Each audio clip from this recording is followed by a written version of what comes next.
Hello everyone, welcome back to my No Buy Year. Today we're doing kind of an old-fashioned, straightforward shopping video, and I'm going to talk about the reasons I used to impulse buy.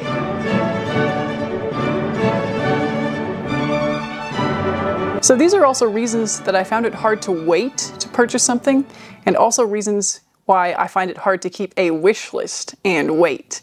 So I've already kind of talked about why wish lists were a mistake for me. In summary, they became a kind of to-do list of things to buy, and I became preoccupied with checking things off of the list and finding ways to justify buying them rather than being able to just let them sit. These are additional things that make it hard for me to wait when I've decided that I really want something. And to preface this all, I find that I want things much less than I did at the beginning of my year already. So these aren't necessarily problems that I'm currently dealing with. Maybe some of them a little bit. I did have a recent encounter where I saw some graphic t-shirts that I felt very strongly influenced for just a moment to buy, but I didn't. So there's a success story. But these are perhaps historical reasons why I impulse bought things and why I found it very difficult to wait before purchasing. So the first thing is items on sale, and especially final sale. So in the case of my no buy year, I bought the Tibby jeans that I bought as part of my failure of this no buy year in April on final sale. And that was part of the impetus to go ahead and pull the trigger and buy them, because there was this worry, right? This artificial worry, because it was a pair of pants. There's no need to worry about a pair of pants.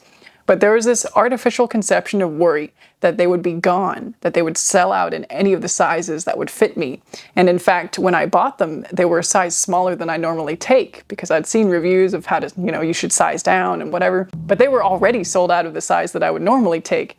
And I thought, uh-oh, the size down is going to be the next one to go, and then I won't be able to get them at all, and they're discounted from $365 to $100 and something. The thought process was, I have to get them now because they're on final sale and I'll never be able to get them again.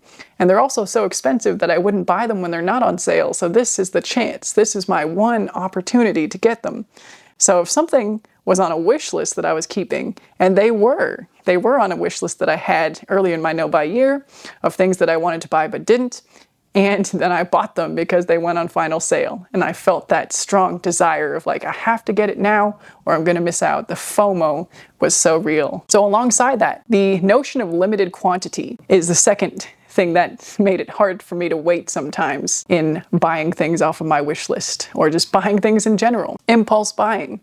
If I thought something was not going to be available anymore, and there have been a couple of times that this has happened and been disappointing to me in the past, where something is sold out, it's a limited run or something like that, or even secondhand, if there's only one available on your favorite secondhand shopping app and you think, oh, if I don't buy it, somebody else might buy it and then it's not going to be available to me ever again. That limited quantity is something else that got me to impulse buy a lot in my previous shopping life. The other notion of it being so popular that it will for sure sell out. That applied to the plaid vest by Damson Matter that I bought, again, in that video where I failed my no buy year. It was a part of that. I had this conception that because so much of their stuff was selling out, they were so popular at the time, they might still be. I'm just not up with the times anymore, up with the trends. I thought, if I don't buy this now, it's going to sell out and then I'll never be able to get it. So again, that notion of popularity, limited quantity, not being available in the future got me to buy things. This next one is a little bit backwards because paradoxically, having stress in my personal finances and my budget sometimes would push me to buy stuff. I'll give an example. So sometimes when my husband has to make a purchase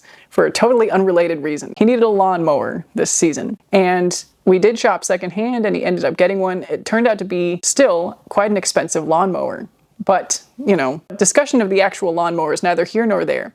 The fact that money was being spent out of our budget made me want to spend money out of our budget for something for me as well, right? This was kind of something for the house or for, my husband's wants and needs or whatever, because he wanted a particular model of lawnmower that was slightly more expensive than an entry-level one. And it made me want to get a piece of the pie, right?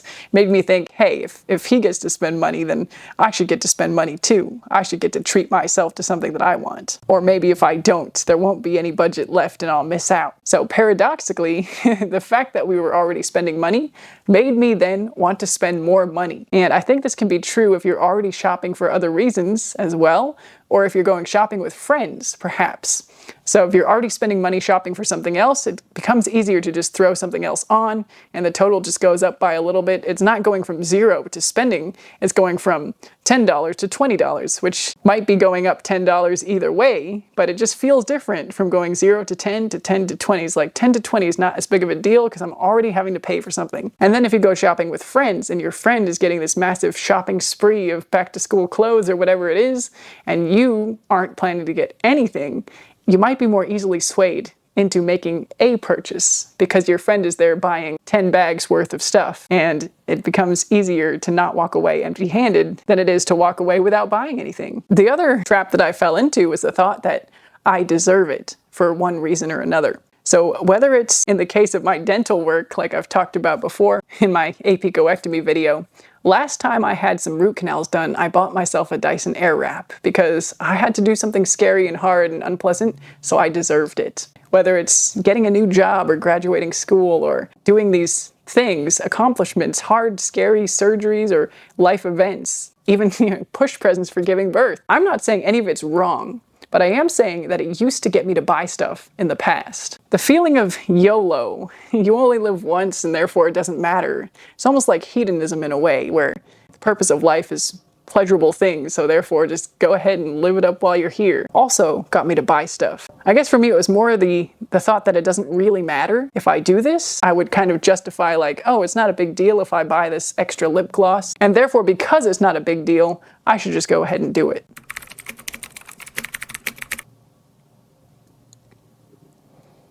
Circling back to the idea of already shopping for a different reason, pushing you to buying more or adding on to your current purchase. This actually did happen to me several times in this no buy year because some of my items purchased in the April fail were from Abercrombie when I was shopping for somebody else's birthday. In fact, this shirt that I'm wearing is one of those casualties that I bought in that same order. And then I purchased more sheet music than I needed because I was making an order for some music that I legitimately needed for work, and just added on some more solo viola pieces because I was already making an order. I think this also happens in the category of groceries because you're already doing a massive food shop for the week or however long you tend to go grocery shopping for, and it's so easy to add just that little impulse purchase, whether it's the sweets at the checkout or just something new that you haven't seen before that you might want to try. It's so easy to add something when you're already there to shop. The next thing is the illusion that I needed something to improve my life in some way, or that the product had a promise of some kind of reward. I kind of touched on this in the privilege of productivity routines discussion that I had earlier, where things that promise to make your life better, even if it's a routine and not something to buy, rarely actually work. You have to put in a lot of personal effort and do some personal reflection and development to get any benefits out of a goal that you're working towards. To accomplish any steps towards improvement, you have to do the work. Nothing you buy can give you that much of a shortcut. But I have, even during this year, bought things with that belief in mind, like the K-Safe for my phone, the phone jail that I showed in my 6-month update. I thought that that would help me cut down my phone habits. And it has been a useful tool, so I'm not going to completely discount it. But if I had been able to overcome the personal issues that I had that led me to use my phone so much in the first place, I wouldn't have needed such an extreme method of locking away my phone. If I had just done the work first, I wouldn't have needed the product or even felt that I needed the product. The sandals that I bought are kind of in this category as well. So I bought some sandals in that 6-month update for biking because I didn't have any shoes that were open-toe, right? I had sneakers, but I didn't have open-toe shoes to go biking in, and biking is an activity that would improve my life. So therefore, I needed the sandals in order to do the activity. Now, I didn't objectively need the sandals in order to go biking. I have shoes that I can wear on my feet to go and take a bike ride in. And again, I'm not saying that these purchases are wrong or even bad to make if you're doing them consciously, but I'm just saying that in the past, my spending habits and shopping habits have not been as conscious as they have been even just this year. And this is one of the tactics I would use to circumnavigate my desires for something and justify countless purchases. It'll improve my life. I need it to improve my life, and I need it now. Even the prospect that something that I could buy would improve my life was sometimes enough for me to buy it. Coming to mind now is that sleep mask that Hannah Louise Poston recommended. It had that promise of like, maybe you'll get better sleep if you get the sleep mask. So I bought it, and it did not give me better sleep. In fact, I don't even use it anymore, and I should probably list it on Mercari and resell it to somebody who might actually find value in it. I can probably break down even more countless examples of this, but that's not what this video is about. I'm just trying to cover the reasons to provide the information to maybe guide some of your focus in the right direction in reaching the next step of your journey with consumerism. Okay, the final category is health insecurity. And you might even know already what I'm about to say here. The greens powder that I'd been talking about, that I caved for in my 6-month update, I justified that because I thought it might make me healthier. I thought it would improve my energy, my body, my level of health in some way. And I could justify a lot of things this way. Workout clothes, many other consumables. There was that really gross mushroom water, mushroom coffee that I thought, oh, it says it'll make your brain think more clearly. I should try that. That's something valuable, right? It's touching on those nerves of health and feeling better that are surprisingly effective at making me want to buy stuff. There's that oil pulling, the tooth oil, that I ended up buying as well, the mouthwash, the specific dental products, because I do have dental anxiety as far as having weak enamel in my teeth. So that is a pretty big health anxiety that I have. So that is a really easy way to formally get me to buy something or want to try something. I'm sure there are more reasons to justify buying things immediately, impulsively, thinking that you need something now. If you can think of any more reasons that applied to you, or you might even think applied to me, they probably did, leave them in the comments below. I'm very curious to read them. I'll do a quick recap of the reasons I've listed today. So the biggest culprits in my impulse shopping habits were final sales or sales in general, the notion of limited quantities or fears that it would sell out and I wouldn't be able to get an item, whether that's retail or secondhand, stress in my budget. So if money is being spent in our budget, or if we have a misfortune befall us and have to pay for car repairs or something like that, I wanted a piece of the pie. Feel like I would get some of the budget too, to get to spend on myself. The thought that I deserve it, whether it's because I did something or achieved something,